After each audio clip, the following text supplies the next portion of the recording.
Hoje a gente vai continuar falando sobre as igrejas apocalípticas e hoje eu quero apresentar para você a igreja que tolerou a imoralidade. E aí, o que você acha a respeito? Será que hoje tem igrejas tolerando a imoralidade? Será que tem igrejas praticando a imoralidade? O que você acha a respeito disso? Escreva nos comentários desse vídeo qual é a sua opinião. Se tem ou não igrejas tolerando a imoralidade e o que a gente deveria fazer baseado no texto bíblico para lidar com essa questão.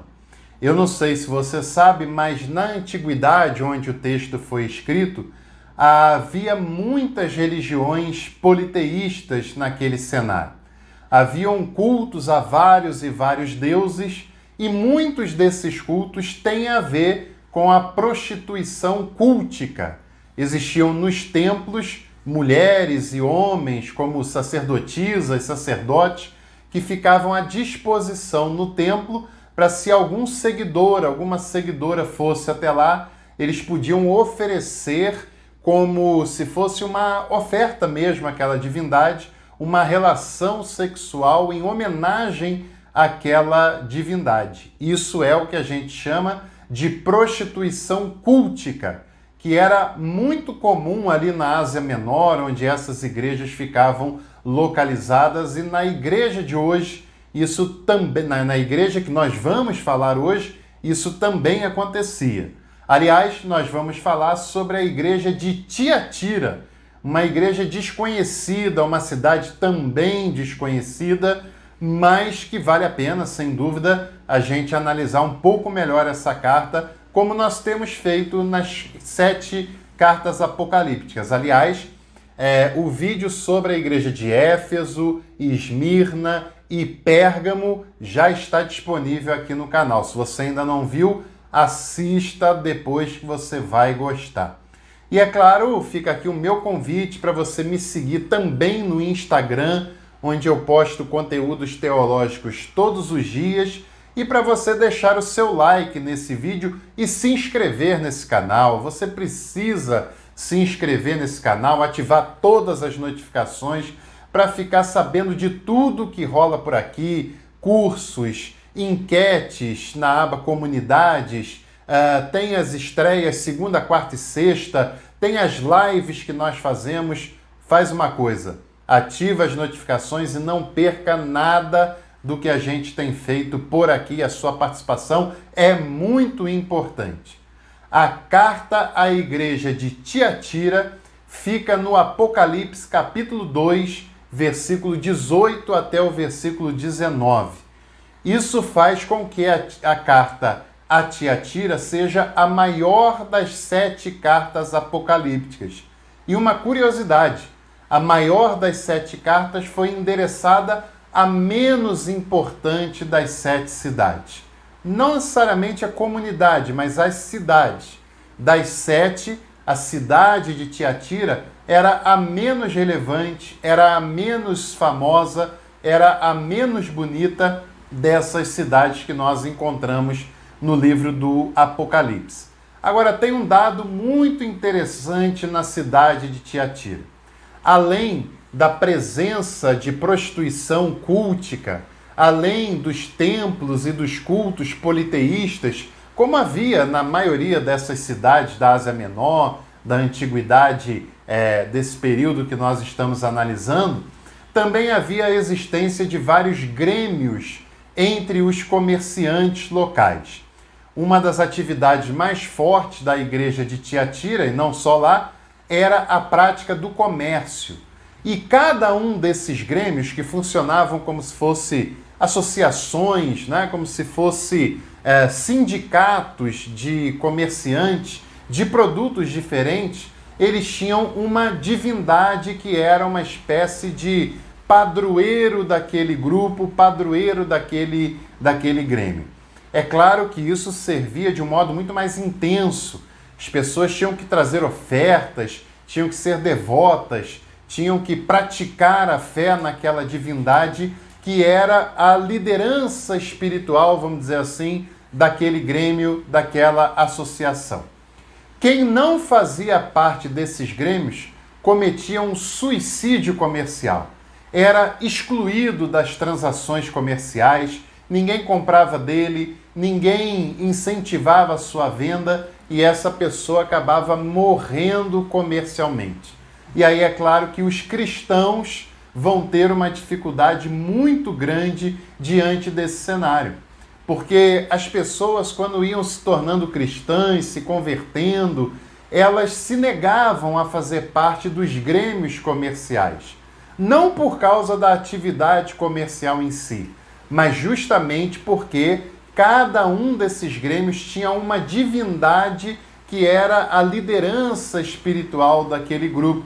E os cristãos não se sentiam confortáveis com aquela situação. E não é só uma questão religiosa. Como eu falei, havia a prática da prostituição e os cristãos, na sua maioria, se negavam a participar daqueles trabalhos. Então, para muitos desses cristãos, era uma escolha nada confortável. Ou se tornava cristão e morria comercialmente, ou se tornava um cristão que tolerava a prostituição, a imoralidade, alguém que sobrevivia sendo muito esperto. E, aliás, conversão de pessoas que mudam de vida tem se tornado cada vez menos frequente no nosso tempo e na igreja brasileira. Muitas pessoas têm tentado fazer concessões na sua conversão. Se convertem, mas continuam explorando o funcionário. Se convertem e continuam tentando passar a perna nos outros. Se convertem, mas continuam querendo ter casos extraconjugais e também continuam tendo casos imorais nas suas vidas. Muitas pessoas se convertem e continuam pagando um salário injusto para os seus funcionários. Isso não é conversão. A conversão nos faz mudar radicalmente a vida que a gente vinha tendo até então. Quem era agressivo passa a ser da paz. Quem não era carinhoso passa a ser. Quem não cuidava da família passa a se dedicar a ela. Quem não levava as coisas de Deus a sério passa a ter o reino de Deus como princípio na sua vida diária. E isso é muito mais do que igreja, isso é muito mais do que relações eclesiásticas, isso são relações humanizadoras. Infelizmente, na igreja de Tiatira, tinha um grupo de pessoas que estava cedendo à tentação e estava tolerando a imoralidade quando o texto fala daqueles que não eram todos, que toleravam o ensino de Jezabel. Não dá para saber exatamente o que era isso, mas se sabe que Jezabel era um símbolo da prática da imoralidade essa que tem a ver com a questão cultica dos cultos politeístas daquela época.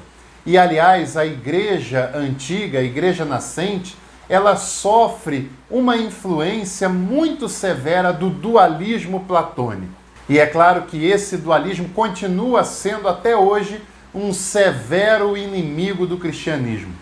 Muitas pessoas não têm vivido a fé cristã de uma maneira plena por causa do dualismo que influencia a sua mentalidade e a sua maneira de viver a vida cristã. Muitas pessoas são uma pessoa na igreja e outra pessoa no dia a dia, o que é fruto do dualismo e uma deturpação daquilo que Jesus nos ensina. Se você quiser saber mais sobre dualismo, eu tenho 2 dicas a dar para você. Primeiro é esse card, essa playlist que eu preparei para você de 4 vídeos aqui no canal falando sobre a influência do dualismo na teologia cristã até os dias de hoje. E a segunda dica é que dualismo é um tema que nós temos trabalhado no nosso grupo de estudos. Venha fazer parte dele, sendo membro do canal no pacote Café Colonial. Esse dualismo esteve presente lá em Tiatira.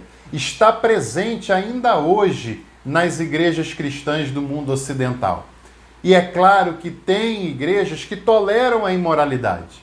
E é claro que quando eu falo isso, eu não me refiro só àqueles conceitos moralistas que muitas pessoas pensam que é o único problema do cristianismo.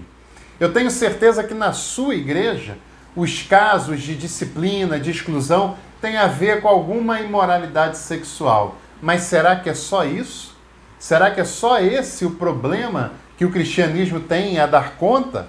É claro que a imoralidade sexual, os adultérios, as desumanizações das relações precisam ser trabalhados. E nós temos, como cristãos, que amadurecer com relação a isso, porque o pecado é a desumanização das relações.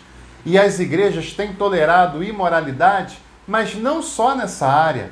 Imoralidade de aceitar pessoas ricas e poderosas que exploram os mais necessitados e acham que isso está numa boa, mas porque ela tem um dízimo alto e ela é presente lá naquela igreja.